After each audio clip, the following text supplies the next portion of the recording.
There are 623 days until the 2024 presidential election. I can never say that without laughing because it seems so far away and yet is so horrifyingly close. But anyway, I, before the show started, I was thinking of sort of switching it up and talking about all the good stuff that's been going on. But then I realized it would be a really short show. We would basically just say hi to each other, and that would be the end of it. So um, let's let's just dive in because even though it is a cliche at this point, there is a lot going on. We've got President Biden having made a surprise visit to Kyiv to see President Zelensky. He's now in Poland, being a true statesman. Haven't had one of those to kick around in a while. Oh, we have the just unspeakable situation in Turkey and Syria. The incredibly important Wisconsin Supreme Court primary election today, which has very serious implications for the 2024 presidential election. But I wanted to start with the Dominion lawsuit against Fox. So, Chair Torres Pelosi, honorary nerd avenger, I'm so happy to have you here today. It's been far too long. So basically, I wanted to start with the obvious. We've seen the text messages. Quite honestly, I don't find them that interesting because there's nothing surprising about them, right?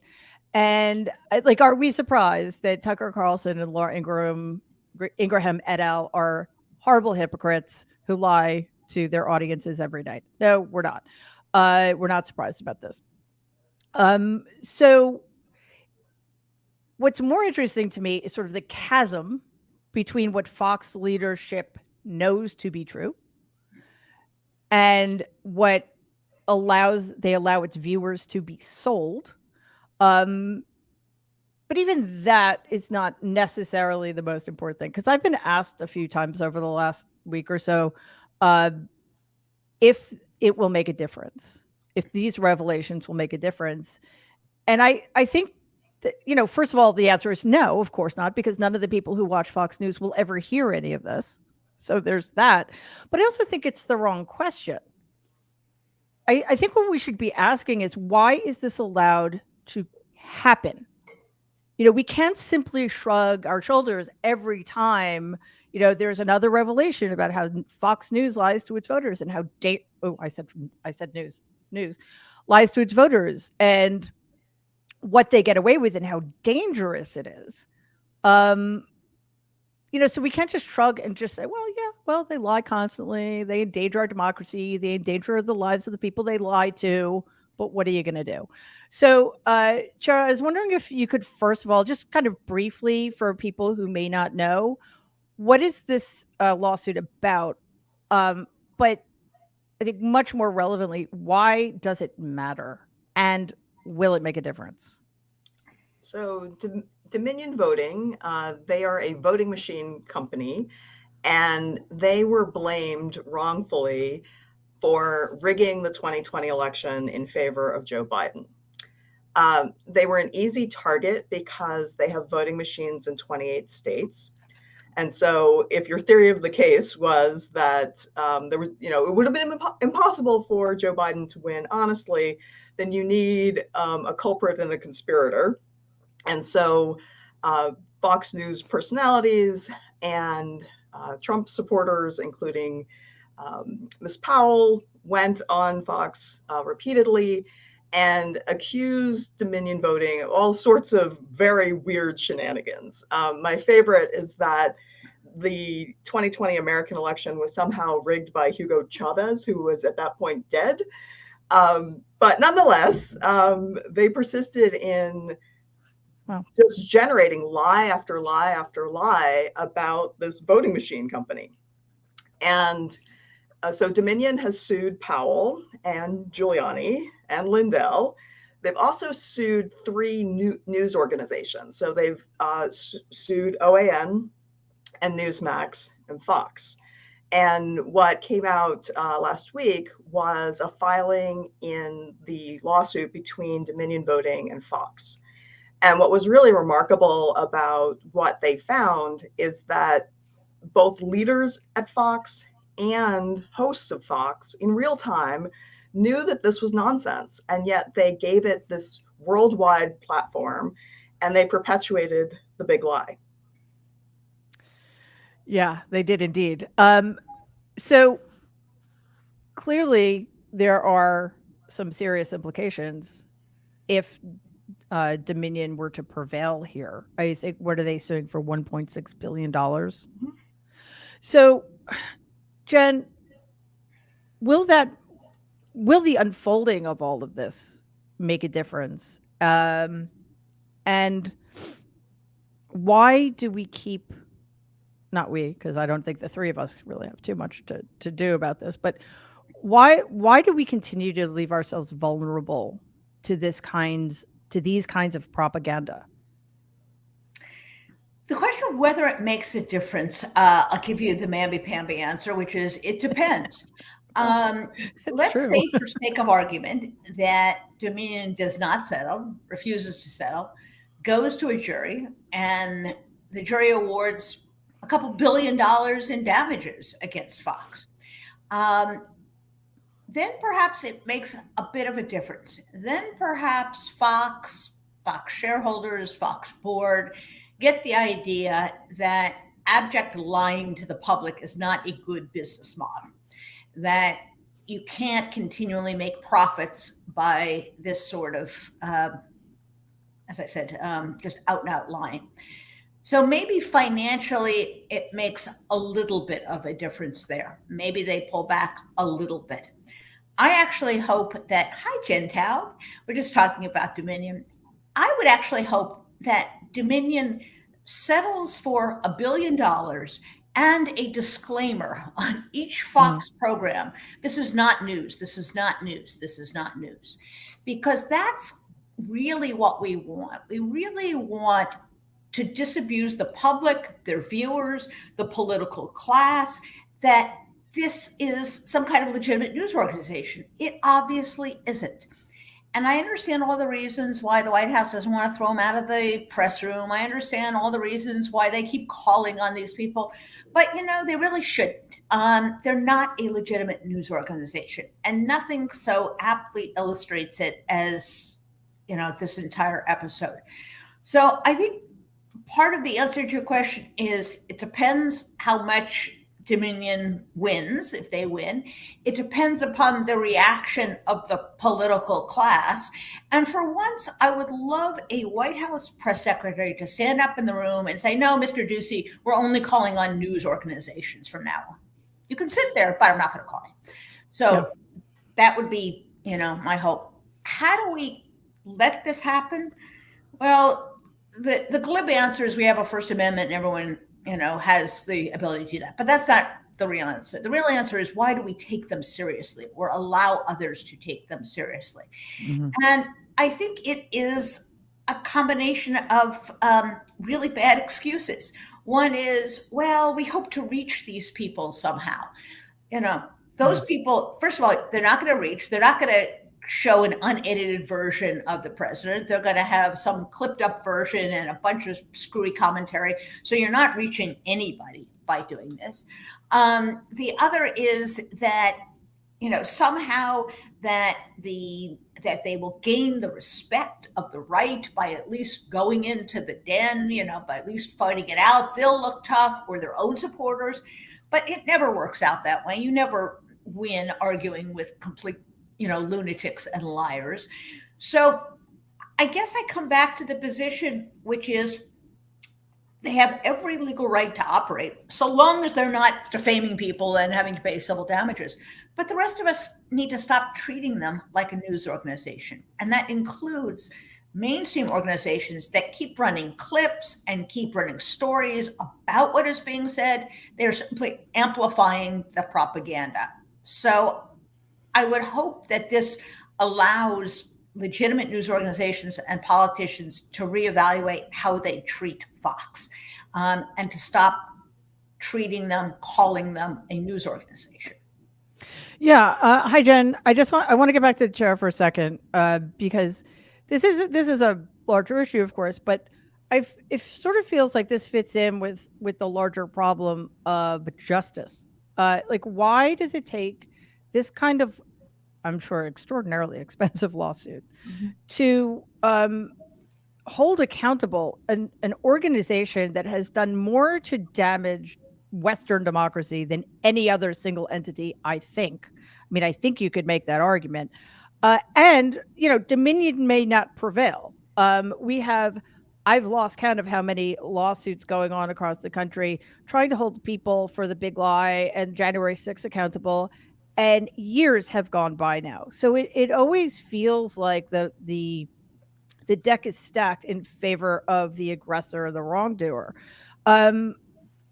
Outside of that, like, I think Jen's right by having politicians and government seeming just incapable of doing anything to contain this extraordinary threat, which found its loudest voice on January 6th.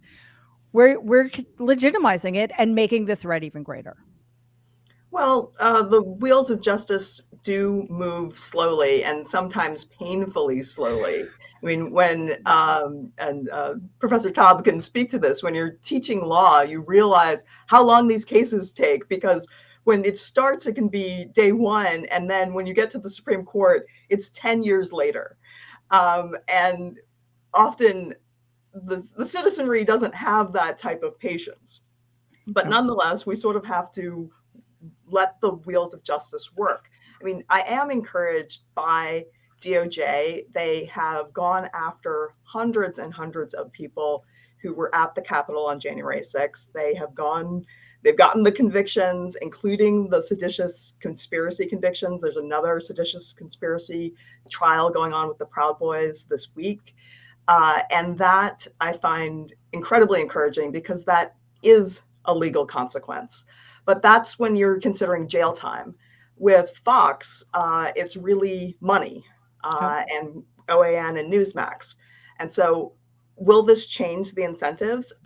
For Fox, I think they can spare the billion. I'm not so sure with OAN and Newsmax. Yeah. And I think, I can't remember which one is no longer being carried on certain cable companies, and I think that is more the way. Like, why are we all pay for Fox? Why? There should be more transparency, and I just want to pause for 1 second, because I neglected to do this at the top of the show. And I'm sorry if I was smiling, but if you look at Wash's handle today. Welcome, Brown Mary Trump. It's good to have you. So Brown Mary Trump and Other White Mary Trump co-hosted last week because I was out, and I just wanted to thank both of them so much. Well, not so much, because thanks for making me redundant, but other than that, you guys did a great job. Seriously, it was a great show. You did a great job. And it was, I was happy to be represented by Brown Mary Trump and Other White Mary Trump. So, I actually thanks, guys. went by Ashkenazi Mary. Oh, I just forgot to change my handle, but I'll be Brown. It's an honor to be Brown Mary Trump. No, I want on Earth 3 in the multiverse. Hey, Mary, you're outnumbered. We're all lawyers, but you. I am. That's why I'm kind of hesitant to say much of anything about anything. So again, though, I do think I think this Dominion thing is important, and it part of going to influence whether or not it makes a difference is how it's represented. So Jen, any thoughts about where this is heading, and why it might make a difference? And to Jared's point, Fox was never a money making venture. I mean, we've seen time after time that, advertising, I think My Pillow is the only advertiser on Tucker Carlson at this point. They just bleed money, but that's not the point of Fox. So, what do you do when you're in a situation in which the defendant can say, all right, whatever, I'll pay $1.6 billion, and there's no other appreciable punishment, because clearly money is not going to do it. As Jen Rubin said earlier, they need to start like truth in advertising, right? They need to start being warning labels on Fox shows. So I missed the beginning, so I'm not aware of whether you just only discussed the Dominion case, or whether you also talked about Smartmatic, which is We only spoke about the Dominion case. So only the one that is sort of proceeding to trial soon, as opposed to the one. Okay, got it. Well, taken together, it's more than 2 million and Billion. Billion. I'm sorry. Okay. What's 3 additional zeros among friends? No, so to us, it's all theoretical. But yeah, I mean, I think one is over 2 billion and one's like 1.6 billion, and there are actual defendants there. But to answer your question, I guess in 2 parts. One, I do think this kind of thing is a deterrent to Fox News going forward, at least to some degree. Not sufficient though, because there's money to be made in doing what they do. In other words, I'm going to get to your warning label. But in a second. But the real issue, it's like this symbiotic relationship. It's not entirely clear who is the parasite and who is the host anymore between the kind of public who wants their, tired old sort of racist ignorance reaffirmed through and conspiracy theorizing and grievance confirmed through the lies and the propaganda from Fox News, or whether it's Fox News, who already had that predilection and is creating or expanding an audience, right? But there's this sort of dance that everybody's kind of locked into. And I don't see, as long as there's money to be made and grievance to be exploited, right? So there it is. In terms of warning labels. Can I just say something? Go ahead. No, I'm going to let you finish. I just want to that point, I want to say, I think that it was initially the former, Fox sort of creating this very increasingly large pool of viewers, and sort of, I think brainwashing is too strong a word, but co-opting their vulnerability, shall we say. And I think now it's the latter. Well, I think even before that, we did, there is, there still is the 400-year history of. But that's what made them vulnerable. No, but what I'm saying is I do think racism, xenophobia, and fear of the other existed before there was television. But yes, I do think Fox News. I didn't realize I was implying. No, I know you wasn't weren't. the case. I'm taking a big lens, right? But yes, I think that there we are. In terms of warning labels, warning labels are like banned books. It's just going to make people want to go to the space. And I think what I heard Jen Rubin say makes a lot of sense. The White House doesn't have to call on, call on someone that's not a news organization. And they can decide what a news organization is. Now, that could also obviously backfire. I do think at this point, because it's these things are locked in, one way of unlocking it was if the money goes away, then they won't have a show. Well, there's always a Mr. Pillow, or a My Pillow guy, right? I think our project right now is repeatedly calling them out over and over again. They're not news. They're not news. They're not news. Not, and the other side of it is we have to work on the reality of recognizing that there are more people who want shared prosperity and want to have a multiracial democracy than there are who are not. It's pretty close, but we need to empower those of us who want that to speak repeatedly about what we want, and we have to fight this fight on the ground so that the audience dies off and they don't have any more money to spend. The danger is that this audience is they're going to keep growing their audience. They're going to figure out how to put young people on Fox News somehow. and then we're stuck. We need to make sure, because young people are not getting brainwashed on Fox News.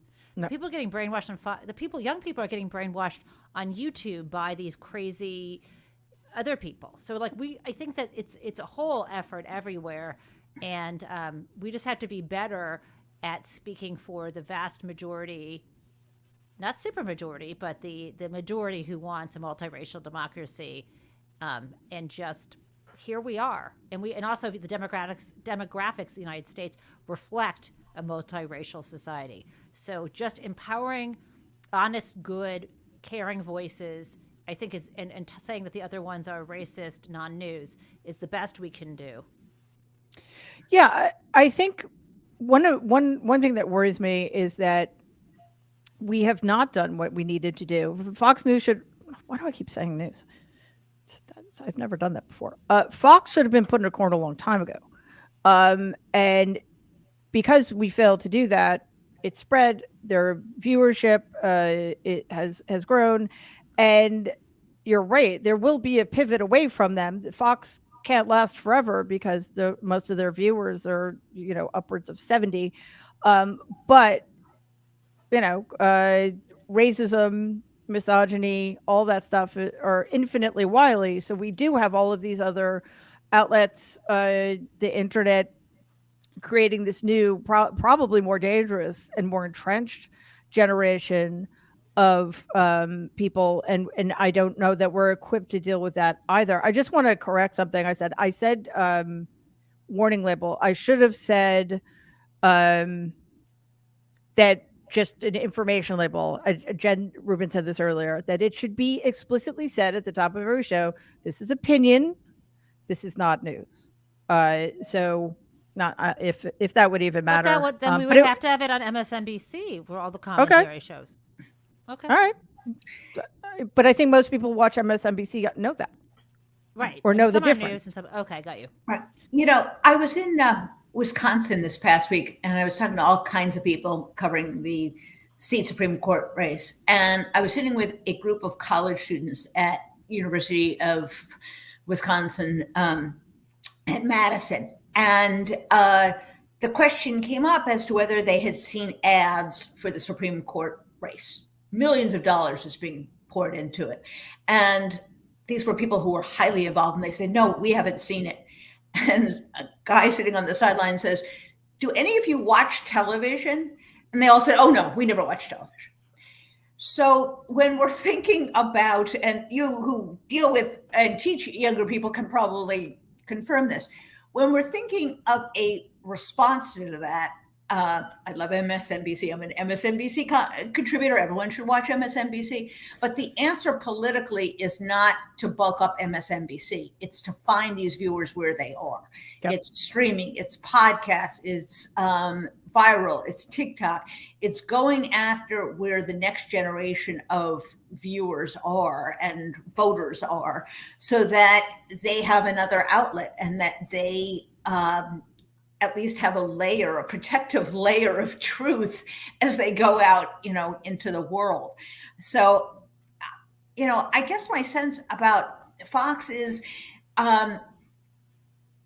yes, it's horrible that we have to, come to this point, but when has it ever been different in Jen Taub's, greater struggle? When has it ever been easy? Since the inception of this country, we've been fighting against intolerance, against injustice, against discrimination, against misogyny.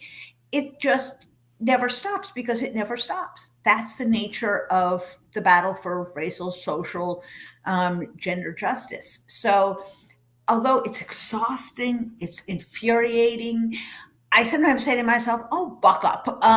You're a white middle-class college-educated woman. You don't know what it is to struggle and to fight. Get back out there and stop complaining. And so I tell myself that. That's what it is. That's what it is to be living. What does yourself say in response when you say that? Okay, I get it. It's fun to whine with my friends. Yeah, but just go out and. But listen, I think it's fair to acknowledge that this is all hard, no matter how privileged you are if you're a person with empathy, if you're a person who cares what happens to the future of this country, particularly to our most vulnerable and our most marginalized, it's tough to take. Even if everything else is easier. So while I was getting along those lines about the historical problem of it used to be the majority, but there's still a very, very vocal minority of people who use racism and misogyny and anti-immigrant hatred, et cetera, to keep us back, basically. It's not a new project at all, but it is what has made these people vulnerable to the kinds of messages being peddled by the Sean Hannitys and et cetera. But it's also why we see how dangerous the Glenn Youngkins and the Meatball DeSantis's are. And I apologize. I did not call you by your proper name. So, Brown Mary, it feels like it's all of a piece. I didn't hear anything before you said Brown Mary. So I had to start over. Now I'm so sorry. You said I was talking to Kurt, probably, when I said Waj. Anyway, I just want to get your thoughts on kind of the broader project here that we all kind of need to be engaged in. That because it does, and I feel like I say this too much, but the more we have coming at us, the more it feels like it's all of a piece, and it's not a bunch of different wars. It's the same one. It's just we're fighting it on all fronts. Yeah, I'm glad you step back and talk about the big picture, right? Because even if you look at Fox, even if Fox goes down in this current environment, like Hydra, you take off a neck, another one will grow up. It'll be like Newsmax or like Fox 2 or like Bill O'Reilly. If you're old like me, you remember Bill O'Reilly used to be the main menace spreading lies on Fox. You're a little younger than Bill, aren't you? Yeah, a little bit, just like by 2 years. But I always told folks, people like, Bill O'Reilly is gone. Now Fox will right the ship. No, they brought in Tucker, who's now white nationalist on steroids. It was also Bill O'Reilly folks who said slavery, it wasn't that bad. The slaves were well taken care of. I'm not making that up. Go research that. That was Bill O'Reilly on Fox. So it's one of those situations where if you think just taking out Fox will solve the problem, it will, but something else will emerge because the problem is, and I know I've said this a lot on your show, is white supremacy. That's Thanos. Thanos is white supremacy in America, and Thanos, white supremacy, is what fuels and animates the anxiety, the rage, the stochastic terrorism. It's what prompted Roger Ailes to say after Nixon lost in the debates with JFK, if we had a Fox News then, Nixon would have won. If we had our own propaganda network, our own Pravda, right? And so now you fast forward to 2023, and I think Jen has said this before, Jen Rubin and I have said this, the hoods are off. They don't need to even hide it. There's no Southern strategy anymore. There's no dog whistles. It's a bullhorn 24/7. And I think, like you have said before, if you look at the big picture, Mary, and this is how you take on the Fox News of the world, you have to punch a bully in the face. What happens institutionally and also within media, and I've been working in it for 20 years, and I'll tell you, as I've said before, is the mainstream media and mainstream institutions always bend the knee to bad faith right-wing outrage. Instead of confronting it, instead of naming it, instead of fighting back, we always bend the knee. It's like Charlie Brown and Lucy. We're Charlie Brown, they're Lucy. They always pull the football and we fall on our ass, right? And the reason why we don't fight back is oftentimes it's the Michelle Obama problem. When they go low, we go high. We have to be civil. Republicans also buy sneakers and watch TV. We have to court them. Also, coddling white supremacy, infantilizing it, calling it economic anxiety. Let's go to the Rust Belt. Let's find out why they're so upset. Have you talked to black and brown voters in urban cities? Has there been a mainstream news of has anyone asked Republican voters to go to the urban cities and ask black and brown folks and white folks why a historic number came out and voted for Biden? Still no article on that yet, Mary. So I'm still waiting for the interview with Hillary Clinton voters. Not one. Still to this day, not one. Think about it. Not one news channel, headline, magazine report. Republican Well, voters, why don't you go and talk to these urban voters in their diners and find out why a historic number came out during a pandemic to vote for Biden? It's just an example of how we always coddle white rage to the point where even when there's stochastic terrorism, thanks to Fox News, we still coddle it as they're going after our educators, politicians, media personalities. Ruben gets so much hate. You get so much hate. I get so much hate. And so the big picture here is unless we as the majority, and we have the numbers, and I always tell folks this, that the majority has the numbers. This is where we have the huge advantage. We punch the bully back. And this is why I like Dominion's lawsuit. Because yes, they have so much money. But Dominion said, I'm going to punch back. I'm not going to be intimidated. I'm not going to be cowed into silence. You can threaten me. You can intimidate me. You can have death threats against me. We know the law. You defamed us. And in courtroom, we're going to actually take you back and take you out. You're going to lose money. And listen, they are afraid. Newsmax, once they realized, go back and look, when Newsmax realized that they were like on threat of being like sued by Dominion, you saw the host in real time. Neil Cavuto, don't agree with his politics. He's not stupid. He realized in real time, yeah, I'm not going to entertain this. And so what happens as a result? You punch back in court. They're probably going to lose money. They get exposed. The more exposed they get, you chip away, Mary. More and more people say, oh my God, Sean Hannity and Tucker Carlson themselves thought this was bullshit. These are clowns. And then what we need to do is to not normalize it. And I really want to stress this. You saying Fox instead of Fox News is very important. When I said to an editor who I won't name a couple months ago, I'm going to, do a piece on Fox. I'm not going to call it Fox News. He said, well, but people see them as a news station, so we should call them Fox News. I'm like, why? Why are we normalizing it?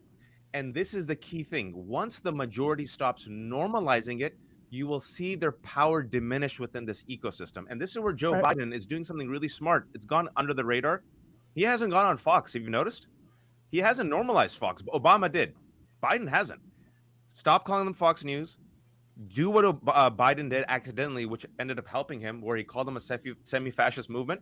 Say that they're a right-wing propaganda outlet. Have mainstream institutions choke off the oxygen. And this is what people don't realize. If you choke off the oxygen, Mary, Fox needs mainstream legitimacy and mainstream access to survive. They need those politicians to come on, right? Once you choke them off and completely isolate them and exile them, all they have then is the fetid swamp of the 30% base.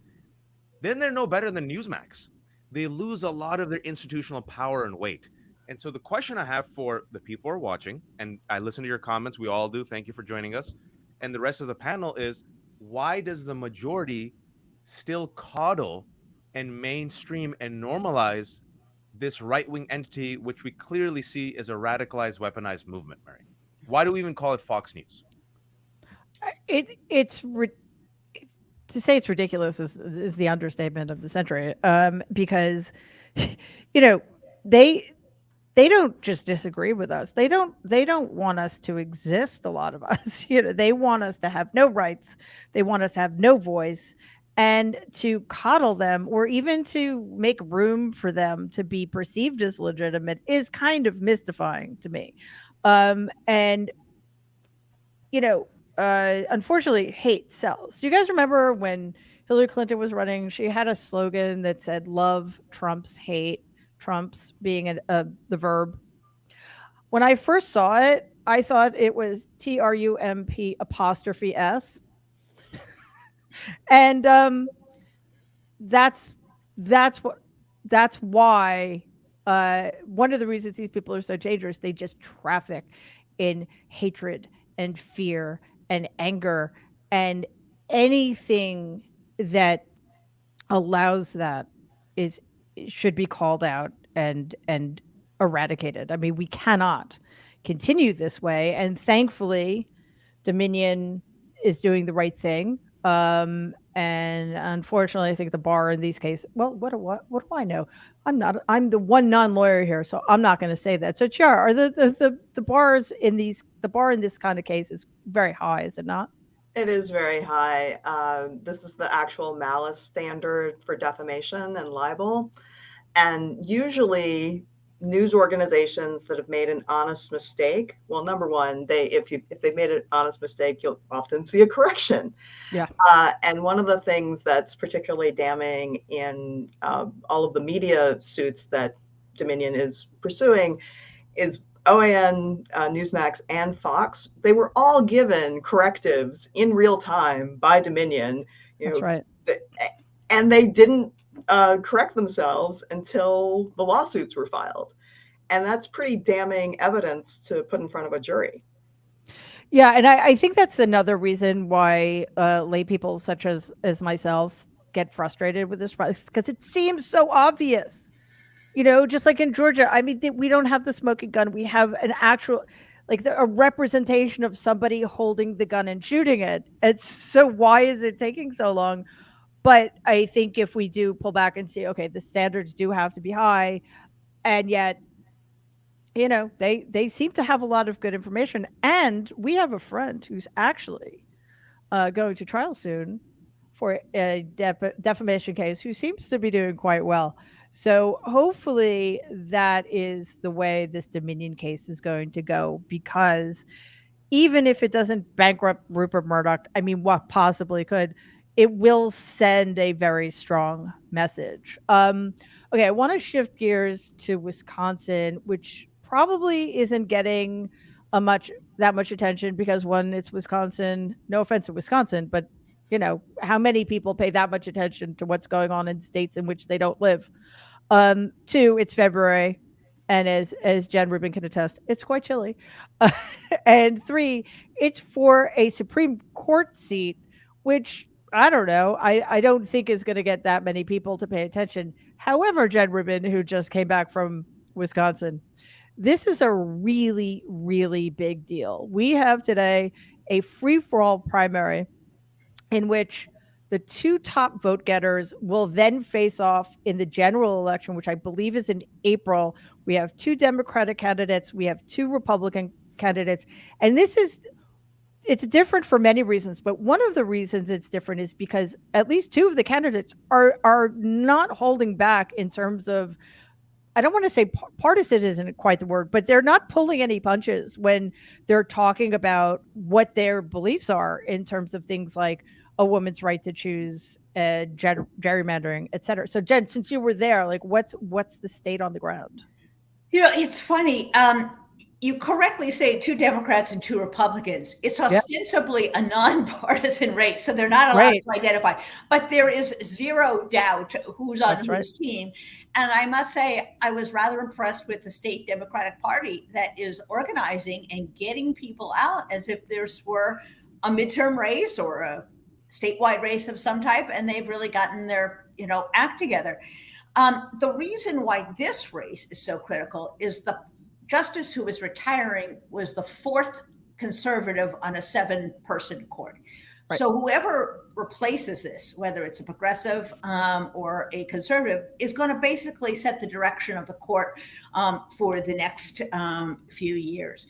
And if you can think of every hot button issue, it has been in the Wisconsin Supreme Court: gerrymandering, abortion, gun rights, crime, the big lie, union busting, every single issue that has international and national significance has wound up there. And invariably, this right-wing Supreme Court has delivered win after win, if you will, for the Republicans. And this is despite the fact that over 60% of voters in that state are pro-choice. So this is the court that is going to, put the nail in the coffin and make sure that an 1849 provision goes into law that bans essentially all abortions. So what I went there was, first of all, figure out, does anybody there actually care? And the answer is yes. And second, to get a sense of how these things really do affect people's lives. It's really hard to appreciate from a distance how much it matters. I had dinner on Friday night with a group of women OBGYNs. These women are heroic beyond all imagination. Their lives, their professions, their patients have been turned upside down in the last year. One OBGYN said she had a patient with a high-risk pregnancy, and she came to her in tears and said, "Please promise me that if things go wrong, you'll put my life first." Imagine the desperation that a patient would actually have to plead with a doctor to do that simply wouldn't be a given in a doctor-patient relationship. There are 20-year-olds who are going into OBGYNs to get their tubes tied because they don't want to have a pregnancy. There are young people by the boatload exiting Wisconsin because who wants to live in a state like that? Of the 72 counties, about a third of them don't have a single OBGYN in them right now in rural counties. There are, for a state of about 6 million people, there are about 300 graduating medical school students every year. 300. And if half or 3/4 of them now say, "No way, I'm out of here, I'm leaving the state," what does that mean to the lives of the people who are left behind? So it was really important for me to understand how real these issues are, that it is not just some ephemeral, abstract issue. These are literally people's lives. And the governor, Tony Evers, who's a terrific guy, really smart, just gave a state of the budget speech. And he actually, for once, all Democrats should do this, said, you know what? We're not going to be able to survive economically. We're not going to have a qualified workforce if we keep this up, because who's going to want to check their freedom at the door when they come to our state? That's the argument that more Democrats have to start making, that you are slitting your own throats. You want to treat women like second-class citizens, get used to living in a third world economy. That's essentially the message. So it is fascinating from the people that I talked to, interviewing a couple of these judges. You know, it's weird for me as a recovering lawyer to see judges running for office and having to campaign this way. But that's the system they have. And who's to say that's not a better system than the one we have? Look what our Supreme Court, look what, non-elected judges have done for us. So I think keeping an eye on this, it really is a little bit of a test. One University of Wisconsin student said to me, she looks upon this to see if there is still hope for the state of Wisconsin. Imagine being like a 20-year-old and thinking, okay, let's see if there's any hope for me to ever have a decent life and want to stay. Another student who is the sole organizer, God bless her, in a campus in a rural area of a branch campus of University of Wisconsin. She's the only person on campus who is the Planned Parenthood organizer. She sits out there with her table and she organizes and she talks to people. And she said to me, why would I want to stay in a state that doesn't respect me as a human being?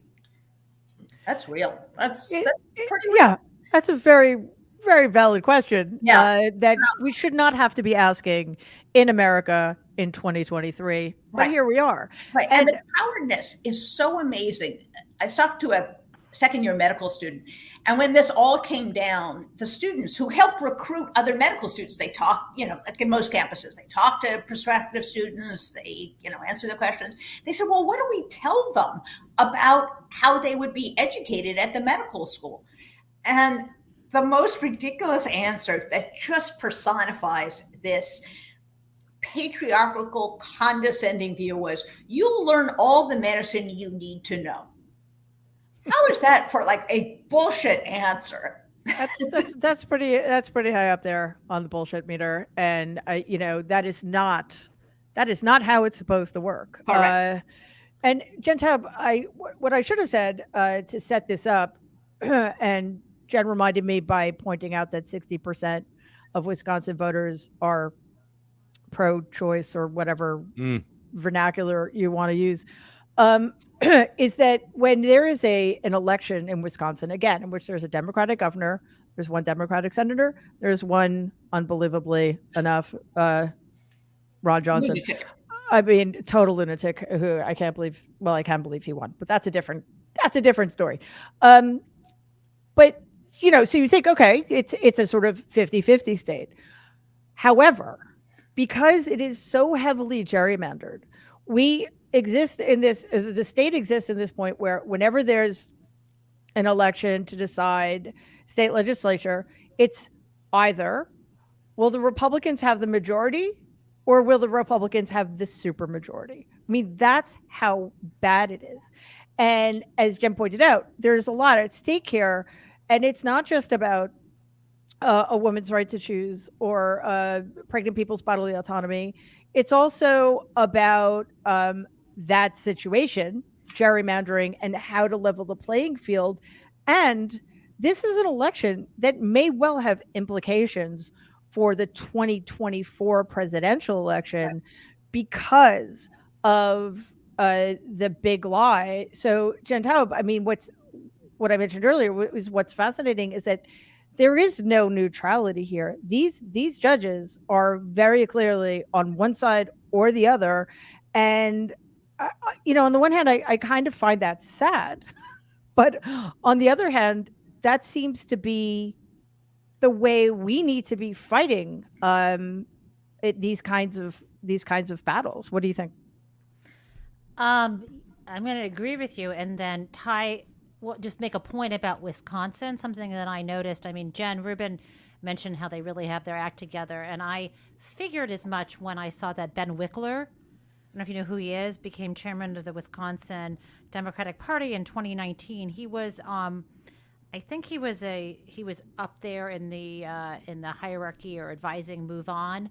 And I have, occasionally run into him places, and he's an impressive, smart guy. And I think that the Democratic Party needs to, I don't know if he got recruited there or what have you, but I think I don't know what goes, I'm not active in any party politics. I'm a registered Dem, so I don't know how this works, but it strikes me that there's got to be probably people at the national level who've thought about who needs to chair these various states.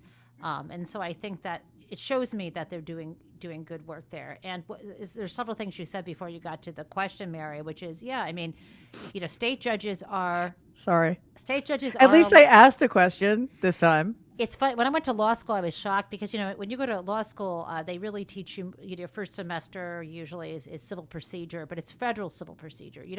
Most professors don't focus at all on the states, and they talk about judges, and it's always like we all have in our mind this idea of the supposedly nonpartisan Supreme Court justice and federal appellate court justice appointments, which we all are not actually nonpartisan. Otherwise, why would it matter so much who's president? Right. But anyhow, I'm supposed to go along with the lie. Yay, hoo-hoo, let's pretend. And I come from a state where I come from Michigan. A lot of states like Wisconsin, they elect their judges. And in fact, my mom, who was in the Michigan State House at one point as a Republican, now I don't think she associates with them anymore. But the first time I got involved in a political campaign was an election for a judge.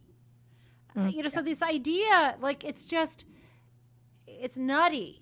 It's nutty that we're told to pretend.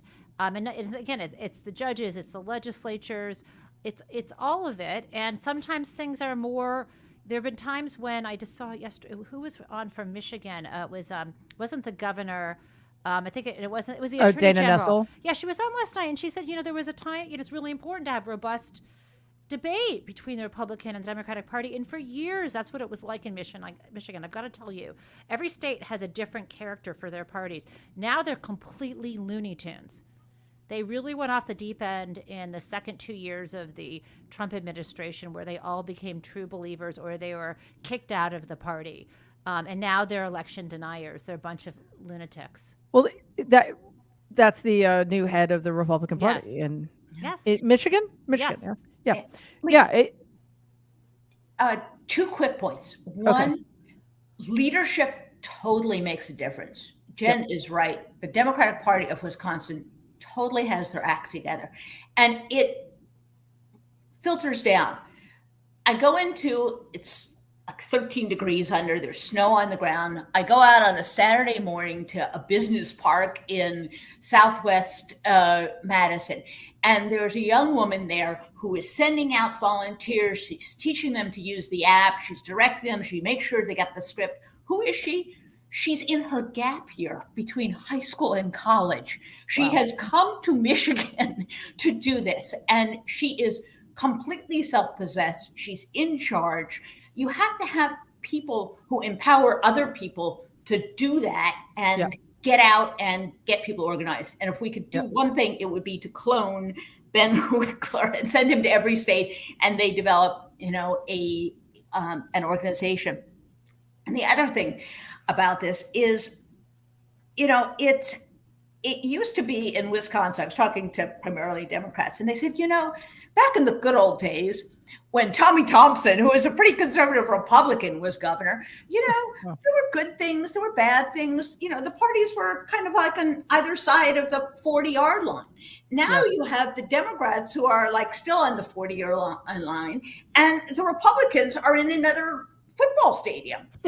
They're so far away that there is no kind of balanced debate. And, you can't operate that way, because then every election is like a finger nail biting exercise. Are we going to be taken over by complete lunatics or simply people who we don't always agree with?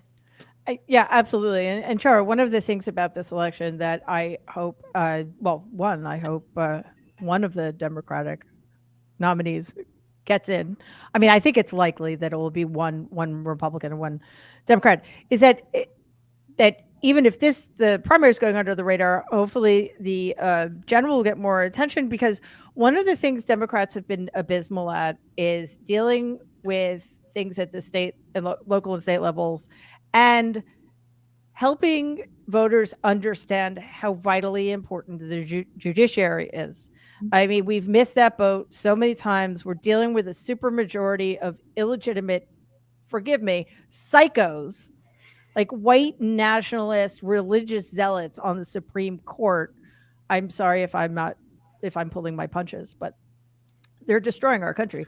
Call it like it is. Well, it's true. If you read some of these opinions, they're absolutely hair-raising. So, Joe, do you think this is an opportunity for Democrats to start, or I mean, not that they're starting from scratch, but to be more aggressive about centering the issues of local and state governance and the importance of the judiciary? Because there's so much at stake here. It's kind of mind-blowing. Sure. Well, in 39 states, judges are elected. In some states, all judges are elected. And then, like in Florida, it's only lower state judges who are elected, and we appoint our Supreme Court justices. But yes, there is a huge opportunity to educate the public about the importance of voting all the way down ballot, including the judicial races. And I think we also need to do a better job of informing the public where these judges stand. Now, sometimes that's very difficult to suss out because judicial candidates can be very cagey, but some of them have really long records of saying really obnoxious things. And so we have to, do the League of Women voter guides, get the information out there, tweet it out, so that each voter, when they are faced with a judicial election, can make a wise choice. Yeah, and it does. It makes such a difference. Getting people engaged in this particular issue, because it's everything. Yes, is climate change the most serious thing facing us? Of course it is. But guess what? The Supreme Court, the judiciary, can help shape legislation that will help us deal with it or not deal with it. So it is, for me, the top issue. Okay, Brown Mary. No, and Biden gets it, and it's kind of an underreported victory of his administration, thanks to the slim majority. And this is why voting matters, is that he's been able to appoint so many judges, right? Yeah. And if you look at the power, and I give credit where credit's due, to the discipline of the right wing. They're disciplined on messaging, they're disciplined on their goals, and they chip away, right? You sit there and you go, if you're in the right, after Roe passed, you're like, we lost, it's over. In fact, I was talking to some conservatives even 10 years ago. They're like, we lost the battle on abortion. We have to make sure gay marriage it doesn't get validated. They thought it was over. They spent 40 years. Leonard Leo and others, the Federalist Society, spent billions of dollars, groomed a generation of young activists who then became judges, who now are, as you said, right-wing extremists on the Supreme Court. And lo and behold, what happened in 2022? A 50-year constitutionally protected right is gone. And if you look at the power of the local, Mary, Republicans are very good at this. What they've openly said, and I mentioned this on your show again and again and again because I think it's important, they're using just a core few people with some discipline and some funding to take over local school boards, local city councils, take over become DAs, become judges, and they realize county by county, city by city, state by state, they win. And so I want to again say that when you have people like Ben in Wisconsin who's doing great work, I've seen just observing what he's been doing for the past few years, Wisconsin Democrats, thanks to grassroots movements by a few people, have organized now and revitalized the national party to actually get their shit together, pardon my language, and take this like every single race seriously. And it all adds up, especially with judges. So for those who are watching, I think it's important because even though we go through the doom and gloom on your show, it's just a case of, even though Jen Ruben was saying that one woman, young woman who sits there with her booth, she fights back. You need people to punch a bully in the face, even if it's one. And I think that one person punching a bully in the face, what it does, it gives people courage. Oh, look, if that person can punch the bully in the face and they're still standing, maybe I can join, right? It's like schoolyard politics all over again. And it's one of those situations where we have the numbers, and if we can win over in these local counties, we choke off the right-wing movement, Mary. We choke them off, and especially with his judges. And if you want to give up, it took the right-wing 40 years to accomplish their goal with the Supreme Court. 40 years. We can get it done sooner because we have the numbers. But you have to have people step up and fight, especially in these local races. Yeah, actually, I think it was 50 or 60 years, 73. I'm just saying with the concentrated movement. Yeah, but you're right. Oh, yeah, absolutely. There was other things I want to talk about, but I'm glad that we spent as much time as we did on these two issues because they both have such broad implications. And tragically, the devastating situation in Syria and Turkey will be something we'll continue to have to talk about, as tragically will the Russia's illegal war in Ukraine. But I just want to end on this note. I want to ask each one of you, which one bully would you most like to punch in the face? Theoretically speaking, there's no real punching going on. So let's start with Ashkenazi Jen. Or maybe you're both Ashkenazi Jen. We are both Ashkenazi. Okay. Yes, exactly. Sorry. Which Ashkenazi Jen? Right. We're actually the same person. You don't see us together. Are you like Ukrainian, Eastern European, Pale of Settlement? All right, so you are the same probably person. Mishpacha. Yeah, probably, undoubtedly. So Ashkenazi Jen Taub, which one bully would you most like to punch in the face right now? I'm not. Hypothetically, I'd rather have someone be hoisted by their own petard than me Fine. having to. No, it is simply a metaphor. Who would you like to spend more time with his family? Yeah, that works. I've got to choose one. I feel in prison. This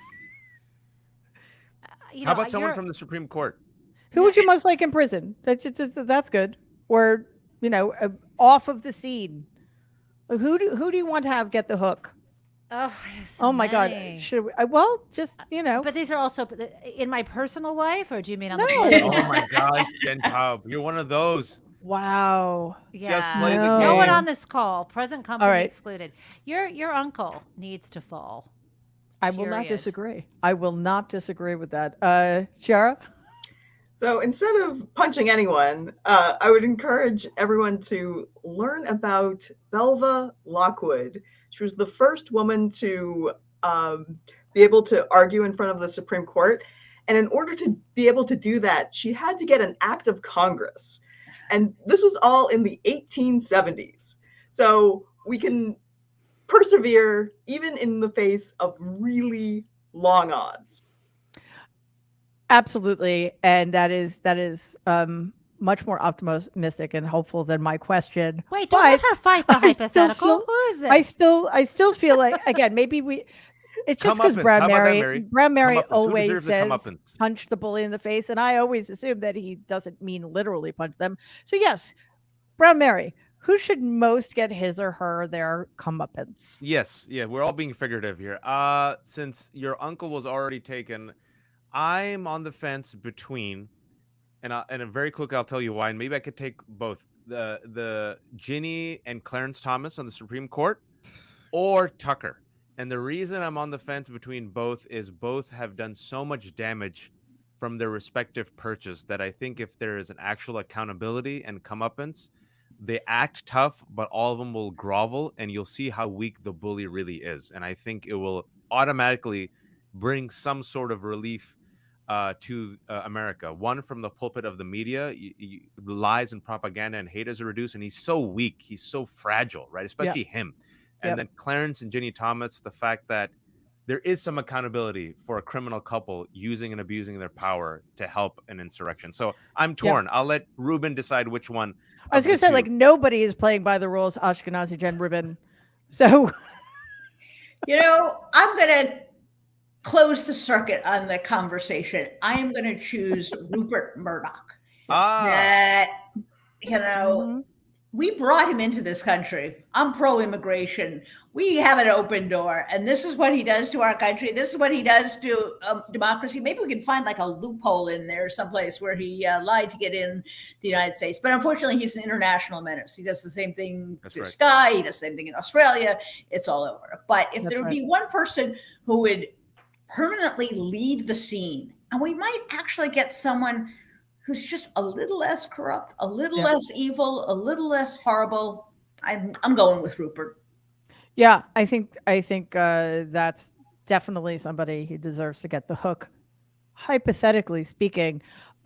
So yeah, Rupert Murdoch, international menace. And I changed my answer to Rupert Murdoch, international menace. I changed my answer to Rupert Murdoch, international menace. Okay, and I love the Belva Lockwood reference. So everybody read up on her, and that was Chad. Thank you so much for being here today. We'll have you back for sure. That was awesome.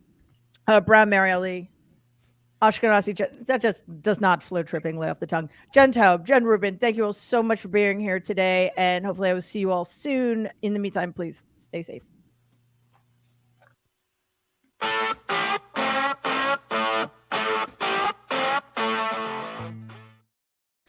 Thank you all for being here today. I know there was a troll. Hopefully we got rid of him. And thank you, of course, to my guests, Doris Spelcy, Jen Rubin, Jen Taub, Brown Waj Ali. It was great to hang out with them today. I missed everybody last week, so it's good to be back. Just a reminder that we will be having our show this Thursday at 7 p.m. Eastern, 4 p.m. Pacific. Friday at noon Eastern, 9 a.m. Pacific, we have House of Ours, because it will not shock you to know that there are a lot of horrible things going on in Speaker in name only Kevin McCarthy's horrible house. And of course, we will be back here next Tuesday at whatever time it is, 12 p.m. Eastern, 9 a.m. Pacific. You can catch all the shows at youtube.com/Politicon. While you're there, you can like the episode. You can leave a comment. If you weren't here in real time, you can click on that bell to subscribe. That way you will be absolutely sure to be notified anytime a new video drops. I've been doing some shorts that are coming out pretty much every Saturday. And every once in a while on Wednesdays as well. So you can check those out. They're shorter, they're a little lighter, and it's just me kind of venting.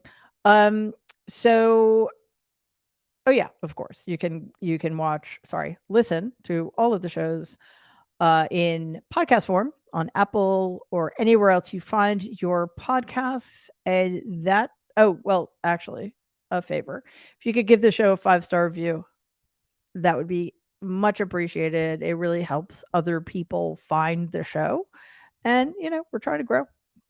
So that would be awesome. Anyway, thank you all so much, as always, for being here. We really appreciate that too. We will see you Thursday. In the meantime, please stay safe and be kind.